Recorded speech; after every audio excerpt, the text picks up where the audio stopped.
Hi guys, this is Tablet-News.com and I'm here with the ASUS FonePad, the 7-inch tablet that can also serve as a phone. It has a metal back, as you can see right here. It was launched back at Mobile World Congress 2013. We did a hands-on there in Barcelona, and now this phone plus tablet combo has arrived. The cheapest version of the device costs $249, and once again this is a 7-inch tablet that has hit the stores in April, and now in May we're finally getting to review this device. If you think that it resembles the Nexus 7 as far as design goes, well, it does resemble the Nexus 7, especially when you look at it from the front. As I said before, it has a metal back and it measures 10.4 millimeters in thickness. It weighs 340 grams. And at the bottom we got the audio jack and micro USB, and at the back this speaker right here, as you can see, Intel inside. Obviously on the side we have the on off button and volume buttons. I would have expected them to be here, or the on off button to be at the top, but they're on the left side. I guess we'll have to get used to that. Other stuff worth mentioning is that we have earpiece here, since you can use this as a phone, an extra large phone. Front camera also. And if you look closely, you will see this tiny hole, microphone hole here, and another microphone hole right here. The bezel around the screen is quite big, as you can see, especially the bottom and the top. At the sides it's reasonably decent, if I can say that. So this basically looks like a bigger phone, especially due to that earpiece at the top. You can also remove the lid that we got right here. And if you remove it, you'll stumble across the micro SIM card slot right here and the micro SD card slot here. My problem is that you have to put the lid back on, and sometimes it doesn't stay on all the way. Continuing with the design analysis, the backside is made of aluminum, it's matte, and the build of the device is solid, so it's a solid 7-inch device. Although the price is low, the materials are quality, the build is quality, and you can fit it in a large pair of pants. It's got a minimalistic look and we like it, but it has less grip than the Nexus 7 that had a rubberized texture. Well, this one, it's prone to dropping. Also the front side, the screen is very easy to get dirty. Okay, let's move on to the hardware now. So what we're dealing with here is a tablet with a micro SIM card slot, and this beautiful display that you can see is a 7-inch IPS LCD with a resolution of 1280 over 800 pixels and a pixel density of 216 ppi.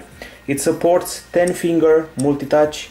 It has a micro SD with a capacity of 32 gigabytes, and it's available in 8 or 16 gigabytes of storage versions. We also have 1 gigabyte of DDR2 RAM on board, HSDPA connectivity with a speed of 21 mega per second.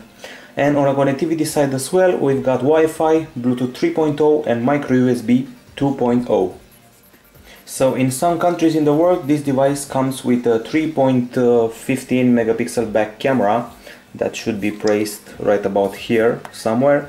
This version is not that version, but at the front we have a 1.2 megapixel camera right here. What the brain of this tablet is a single core Intel Atom Z2420 1.2 GHz processor. This is a Lexington single core CPU with hyper threading, and as a GPU we have the Power VR SGX 400 MHz GPU. It runs Android 4.1, and once again about the CPU, it's a 32 nanometer fabrication processor. It runs, as I said, Android 4.1.2. And now let's address the battery. Since I'm mentioning the battery, let's check out one of the features related to the battery. So this is the power management. We got a power saving options with ultra saving mode, optimized mode and customized mode. And then there's the power consumption table. Okay, so the battery here is a 4270 mAh unit, and officially ASUS promises 9 hours of functioning time, and I have to say that this tablet will charge up very fast. So in less than 2 hours it can charge up from 0 to 100%. We also have this widget right here that keeps us in touch with the level of charge of the battery. This is a lithium polymer 16 watt-hour unit, and in our tests this battery was able to reach about 9 hours of continuous use, so use it all the time without stopping, 9 hours just as ASUS promised, or you can play 5 hours of continuous HD video if you want on this tablet. Overall, you'll probably get a day or even a day and a half of use the tablet, of course with breaks. Take a break, use the tablet, eat something, use the tablet again, go to work, come from work, and you'll get about a day. So very good battery, I have to say. It's time for the audio test, and for that I'm going to resort to SoundCloud, and by the way, this is the virtual keyboard, comfy to use. We can notice a certain portrait orientation of the tablet. You'll probably use it in portrait 99% of the time. Okay, so here it is, Noisia. Prepare to be amazed by the speakers of the device, or better said, speaker. It may look small, and it may be small, but it packs a punch.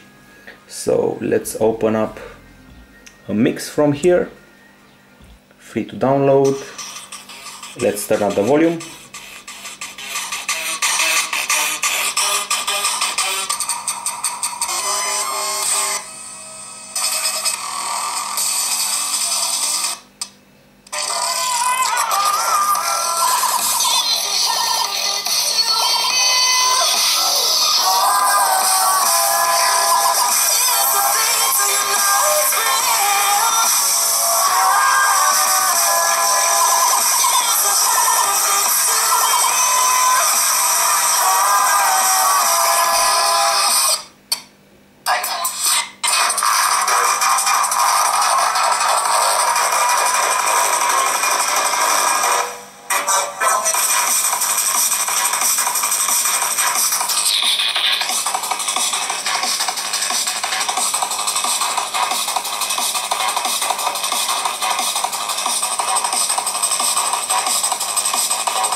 And let's turn on the volume a bit.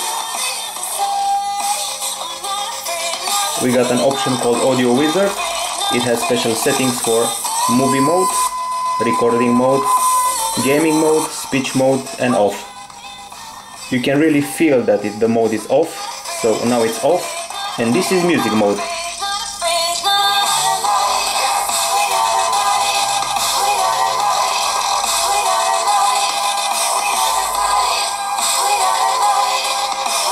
And now some conclusions after this crazy mix. So we have excellent volume, very loud and also very clear, no distortion, and the audio wizard function is obviously welcome with its customizations, music mode, movie mode, recording mode, and gaming mode, each of them applied when need be. And the sound is loud, the sound is clear, the Sonic Master audio technology from ASUS is welcome, and the audio is really crisp. The bass is also good. We listened to some drum and bass, so we really felt the bass. So on the audio side we're covered. Very nice experience on the ASUS FonePad. Now as far as the video and screen are concerned, let me go to the gallery application and look up a video for us to play and you to check out the quality of the screen. So we got this video right here. It's a full HD video, mind you that. So full HD video, MP4 file. Start over, and now let's see what the IPS screen can do. Turn down the volume. Okay, so we're dealing here with a screen that has great viewing angles. So as you can see, those angles I was talking about. Aside from the great viewing angles, we got an IPS panel and a resolution of 1280 over 800 pixels. We have good colors.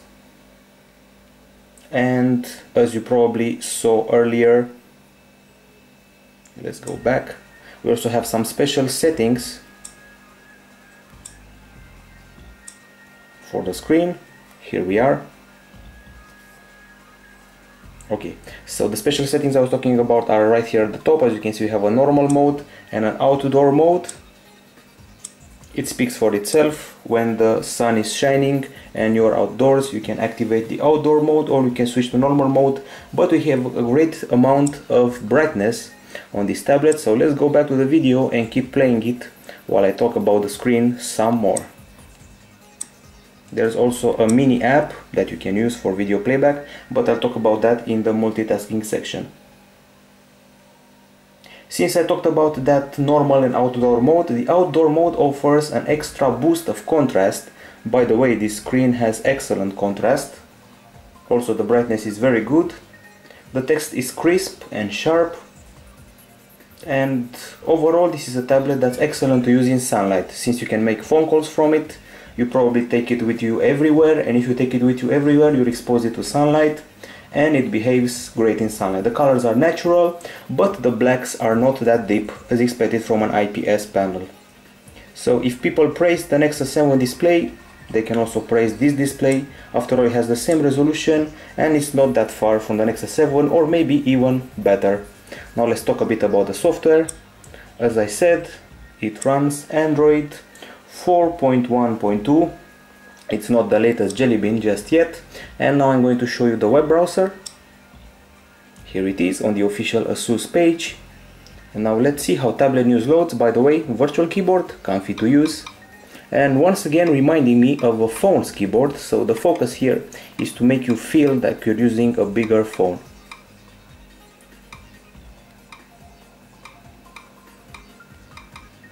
Tablet-News.com. It loaded up very fast. As I said before, the text is crisp and sharp.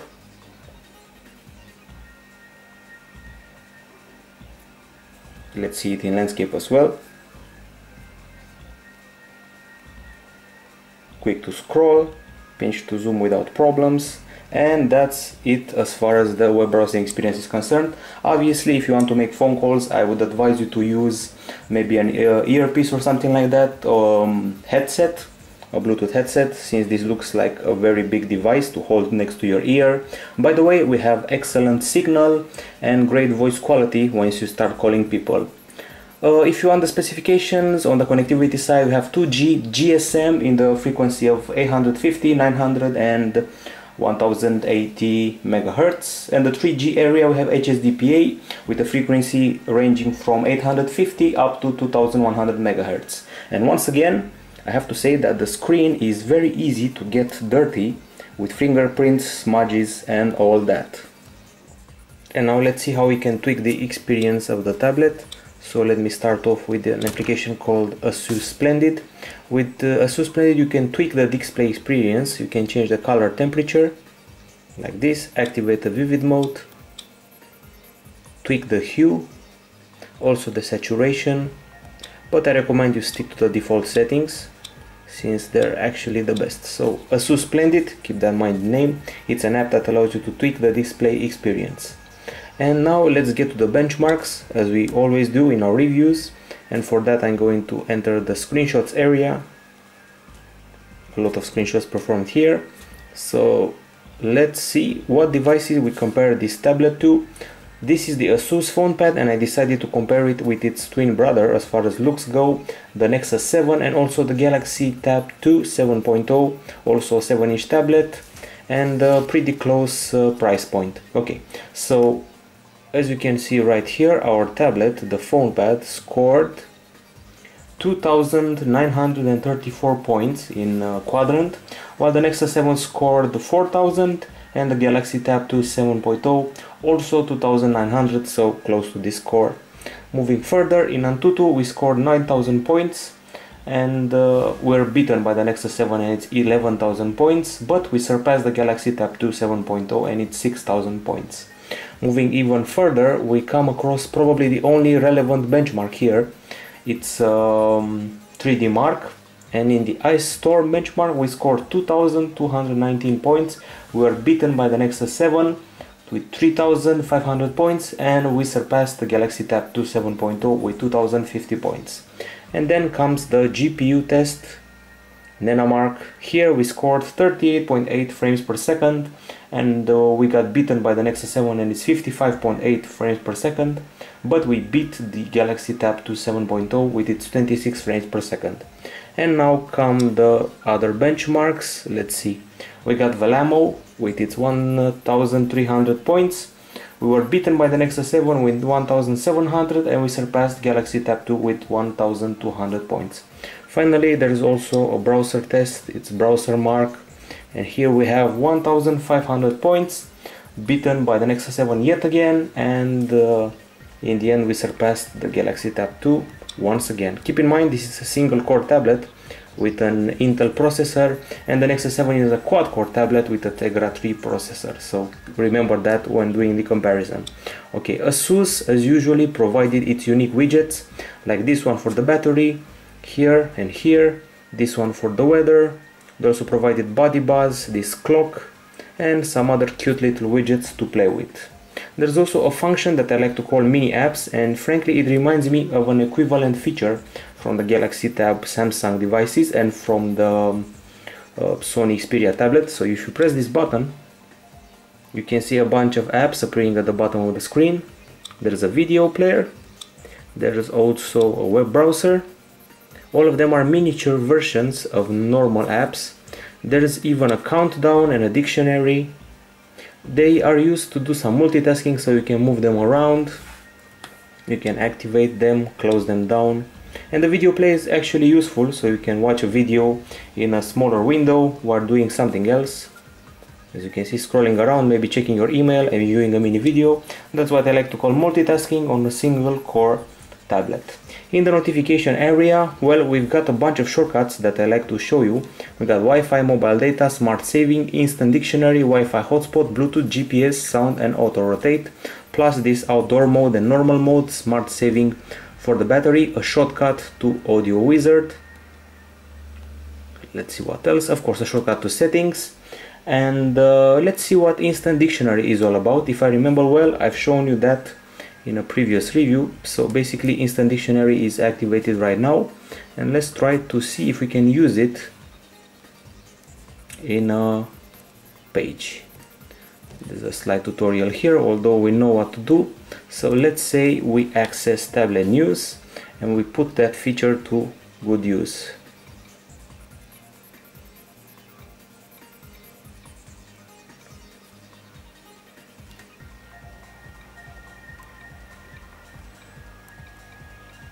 Here we go, Tablet-News.com, and as you can see we have a small icon here that, by the way, you can move to this side.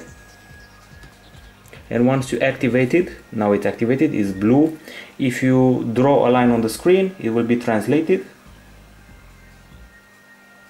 Of course, this time it's in English, but if it's in another language, it will get translated to English. You can tap a word for its definition, or as I said, you can draw on the screen a line and all those lines selected will be translated. So it's a pretty cool feature, this instant translation. I really like it, and it's nice to see some innovation on the software side finally. Okay, so now I saw a demo of the instant translation feature, instant dictionary. Now it's time to delve into the settings area.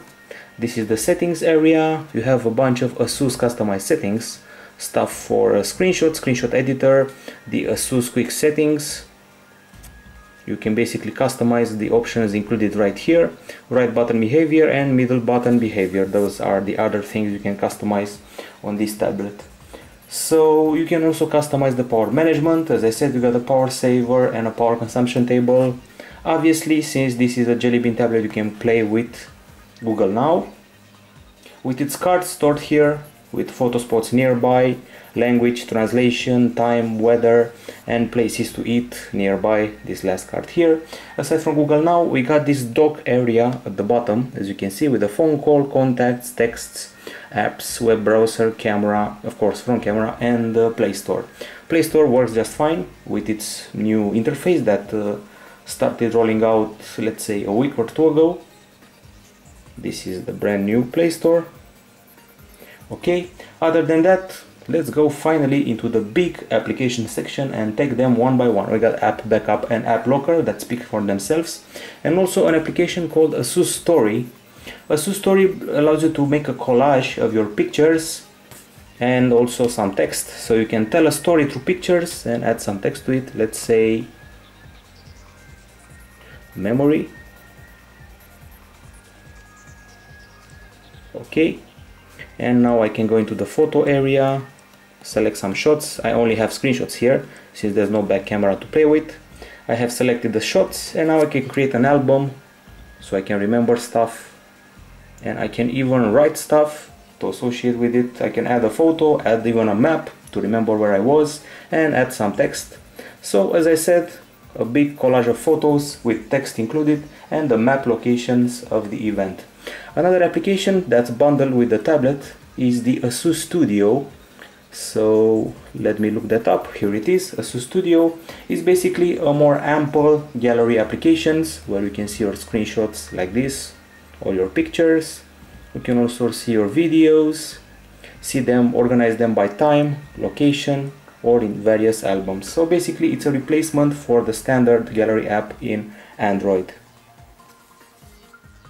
We've also got an application for social networking, and it's called BuddyBuzz. Here you can see its widget.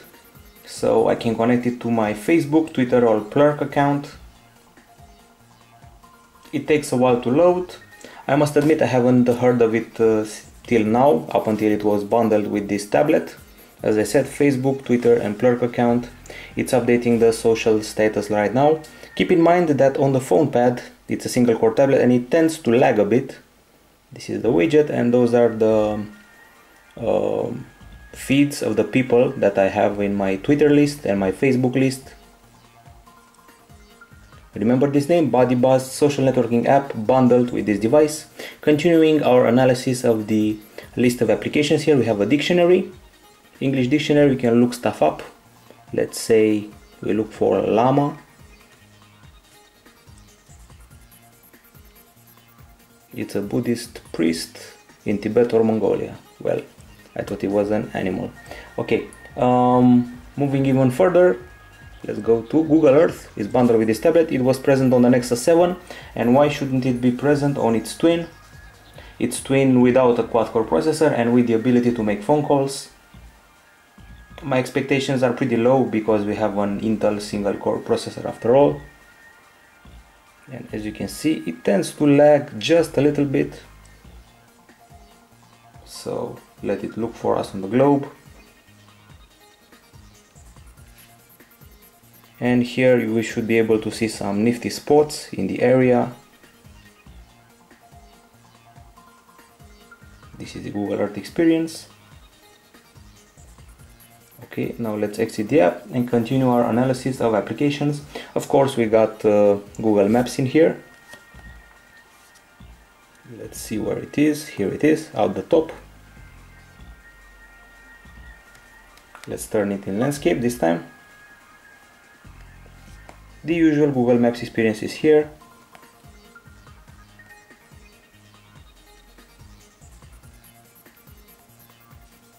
Okay, and now we also have an application for painting. It's called My Painter. And let's close some apps because I really feel that there's a bit of lag going on here. One click clean, by the way, yet another nifty widget that's included by ASUS. So I promised you a painting app, My Painter. You can use it for drawing, a bunch of options available here. There's also some formats and templates, greeting card, birthday card, Christmas card. You can select a photo from the gallery. For example, you can choose, let's say this one, turn it into a card if you want, resize it, and then you're done. And these are the options you can add: various pens, pencils, colors. You can scribble on it, draw on it, and apply various other options and brushes. Then there's the e-reading applications, or better said application. Well, it's My Library. Let's see if you can find it. Here it is, My Library. This one is best used in portrait. So let's open up yet again the Alice in Wonderland. This is another app where I think you can use the instant translation application or function. This is how the e-reading is done on this 7-inch tablet. There are obvious text options. You can change the font size, and you can see some more options. You have a bookmark list, highlight or note list. You can also change to night mode if you want. So that's it with the e-reading. Other applications include Sticky Memo. Let's see, this is the Sticky Memo. This is the to-do list. not very important applications. What's really important is the SuperNote Lite. You've seen SuperNote on regular big size ASUS tablets. Well, this is SuperNote Lite. And then you create a new note. You can start writing stuff here. Then you can add stuff, create a new note, some color options. You can bold stuff. You can add a photo, a picture from a file, text, image, audio recording. Basically a note application on steroids, that's what I like to say. We also got bundled Zenio applications here at the end and the ASUS web storage. That's it. That was the big application list bundled with the ASUS FonePad, a phone and a tablet at the same time. Okay folks, it's time for the verdict and we'll judge the tablet and give it some grades.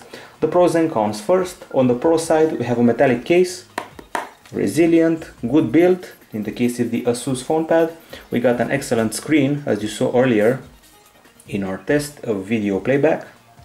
And we also have Sonic Master technology for that speaker, so great audio quality.